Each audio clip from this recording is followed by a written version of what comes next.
Greetings. In last lecture, we discussed about deflection of determinate frames, where we have used Castigliano's first theorem to know the deflection caused by the applied force in a given system, which states that if we take a derivative of the total strain energies possessed by a system with reference to the applied load, we can get the displacement due to that applied load.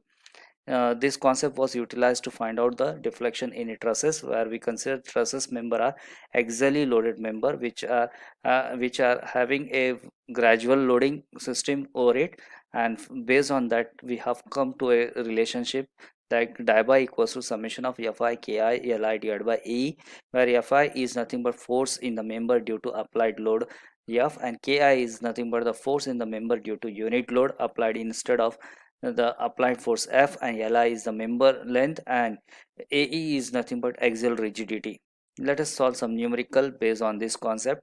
Let's begin with numerical number 1, which states that determine the deflection of the joint B shown in figure. Take AE as a constant.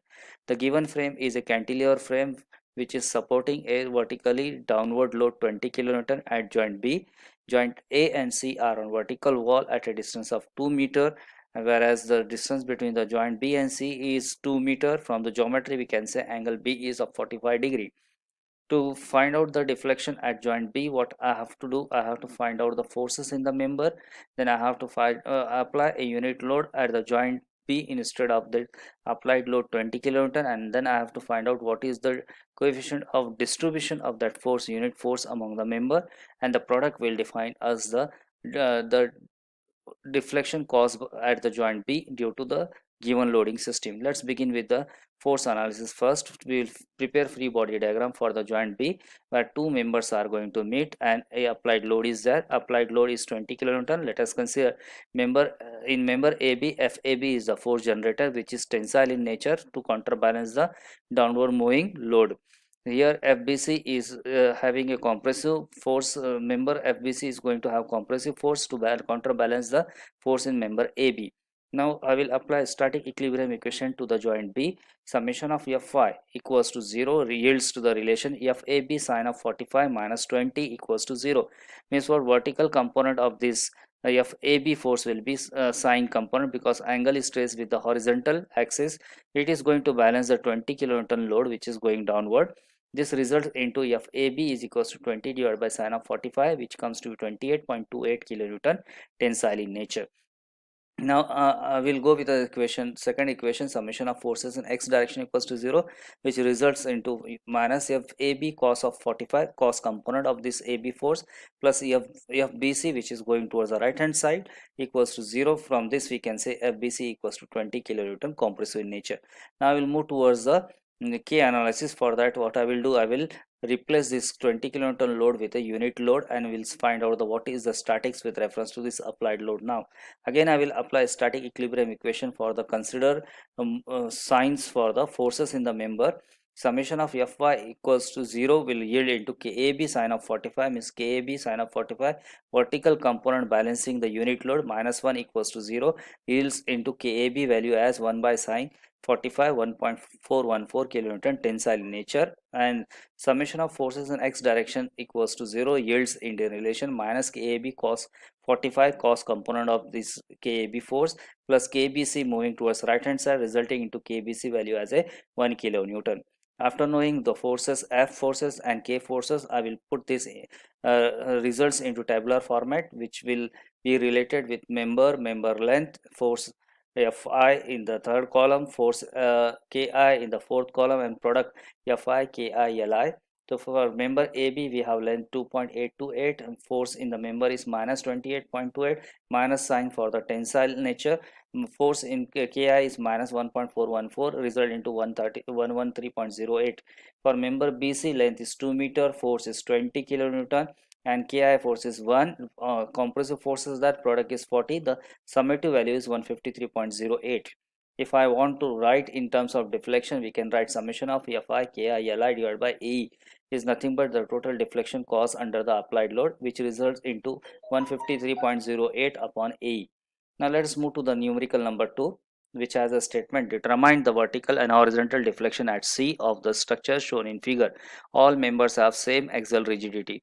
The frame is given to us having two supports, one at A hinge support and at B there is a roller support. The frame is going to support a vertical applied load 20 kilonewton in vertical direction and a horizontal load towards the right hand side 10 kilonewton at the joint C. Also at this joint C we are interested to know what is the deflection caused by this external loading system. For that, first I will try to classify the structure whether it's a determinate or indeterminate. For that I will first find out the unknown reactive forces. From given end resistance we can say there are three unknown reactive forces, two at joint A and one at roller joint D. Now if I count the number of member count is 5, number of joint count is 4. If I put this into relation for static indeterminacy, m plus r minus 2j, it yields into 5 plus 3 minus 2 into 4 comes to be 0. It means it is statically determined. Once I came to know it's a determinate one, I will apply static equilibrium equation for the global geometry to find out unknown forces. For that, summation of fx will result into minus ha plus 10 equals to 0, 10, and the HA is going towards the left hand side. From this HA comes to be 10 kilonewton moving towards left hand side. Now I will apply vertical equilibrium here. Summation of forces in vertical direction equals to 0, result into RA plus RD going upward and 20 kilonewton coming downward equals to 20. And now I will utilize this third equation, summation of moment about the joint A. I will take moment of all forces about the joint A. 20 into 3, it is going to have a clockwise turn here.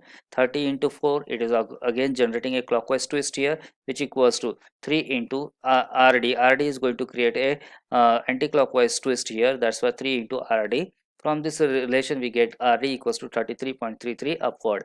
Now we'll substitute this relation back into the first equation, RA plus RD equals to 28. From this what we get, RA equals to minus 13.33. Means what? Minus sign says the assumed direction is wrong. We have to change the direction here. The consideration will be towards downward. So that's why what I will do, I will make the changes in the figure. I will revert the direction towards the downward.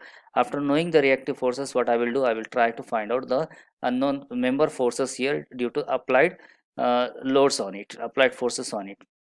So let's begin with the F analysis. I will call that as a F analysis.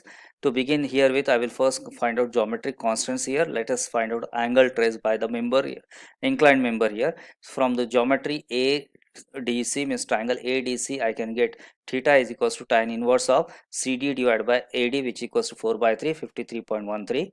To fasten the calculation, I will first calculate the sine component and cos component here. So sine theta will be resulting at 0.8 and cos theta will be resulting into 0.6. Now I will go with a joint by joint analysis. Now joint B, I have to move with a joint which is having minimum two unknowns. There are two possibilities here, either go with B or D. I will move with a B joint.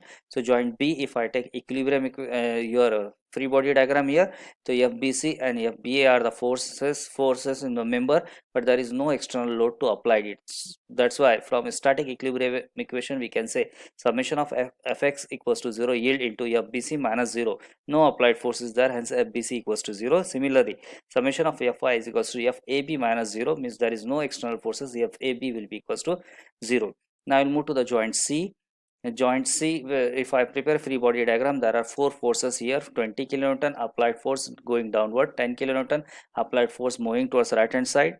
And to have equilibrium in the forces, I am considering the assumed direction here. FCD is going to be in compressive nature and FCA is going to be in tensile nature. After this, I will apply static equilibrium equation for this system here. So summation of force in x direction yields to be FBC minus FCA cos of theta minus 10. The FCA will have cos component with horizontal here. FBC is 0, and from this relation we can get FCA is equals to 16.67. Now if I use the vertical equation, summation of vertical forces equals to 0, we get a relation FCD minus FCA sine of theta minus 20.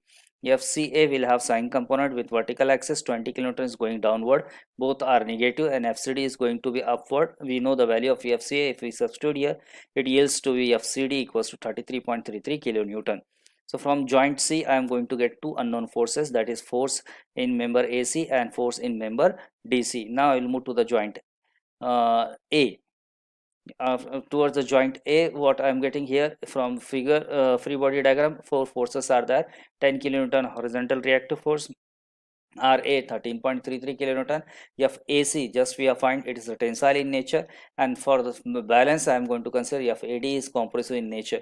Only one force is there, that's why I will consider horizontal equation, equilibrium of horizontal equation here first. Minus FAD plus FCA cos of theta minus 10, this will result into value of FAD equals to 0. If I move with a vertical relationship, the summation of y equals to 0 yields into FCA, sine component will be there minus RA. So this will be resulting into 0, means what we have gone for a what we say equilibrium analysis here. So with this I can say F analysis has been completed. Now since in numerical it's stated that we have to find the deflection in both the axis, horizontal displacement well as vertical displacement, what I will do, I will prepare K1 analysis where I will apply unit load in horizontal direction, let us say towards right hand side, and second case I will apply a unit force in vertical direction, let us going to be upward.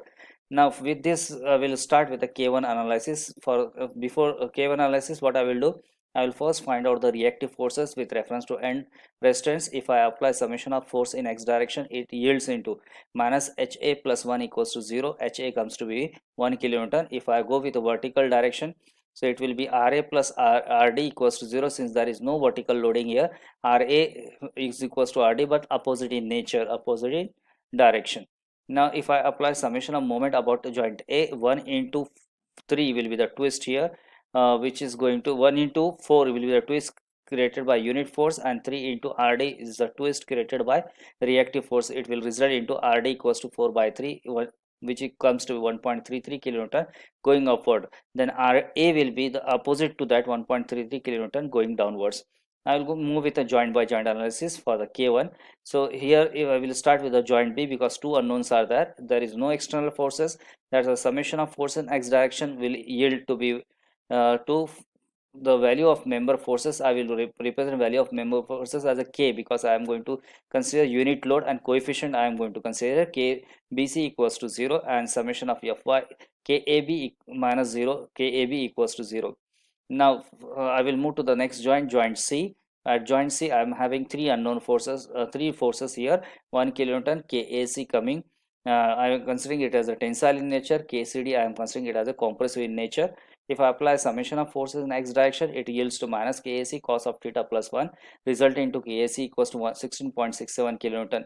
The summation of Fy is equals to KCD minus KAC sine of theta equals to 0, resulting into KCD equals to 1.33 kilonewton. With this I think all member forces related to C joints are being find out. Joint A, if I go with the joint A, there are three unknown forces. Among these two are, there are three forces acting, two are known to us, only one is unknown. Let us apply summation of forces in x direction to get this unknown. KAC cos of theta, the horizontal component, plus KAD minus 1, this will result into KAD equals to 0. Now from this I will say K1 analysis has been completed. Now we will move to the K2 analysis. The same procedure I will follow for the equilibrium equations. From that we will find the reactive forces first. The reactive forces come to be RD equals to 1 kilonewton, R equals to 0, and HA equals to 0. Now if I move the joint by joint analysis, joint B will result into KBC equals to 0, KAB equals to 0. Joint C analysis will show that the forces in member KAC is 0 and member KCD is equals to 1 kilonewton. Similarly, if we move to the joint A, we will get the answer KAD equals to 0, means here all four members are having 0 forces, and only one member is going to have 1 kilonewton force, which is in tensile nature. I will substitute it into a tabular format where I will prepare a table first with member length followed by force in Fi, force due to applied loading, force due to unit load, K1 analysis, K2 analysis, then the product. So I will put individual values here. AB length is 4 meter, BC 3, CD 4, DA 3, AC 5, and the forces in the member 0, 0, 33.30 minus 16.67. Force due to K1 0, 0, 1.33, 0, 1 minus 1.67. Force due to K2 0, 0 minus 1, 0, 0, and product will yield as to be summation of Fi K1 I Li is 316.89. Summation of Fi K2 IL is minus 133.32. If I want a deflection in horizontal direction, summation of the value for horizontal force divided by A will result horizontal deflection, whereas for vertical deflection summation of Fi K2 R L means unit load in vertical direction divided by A will result in the vertical deflection. With this I will end with the session and will come with some more numerical. Till that, be safe, be stay at home.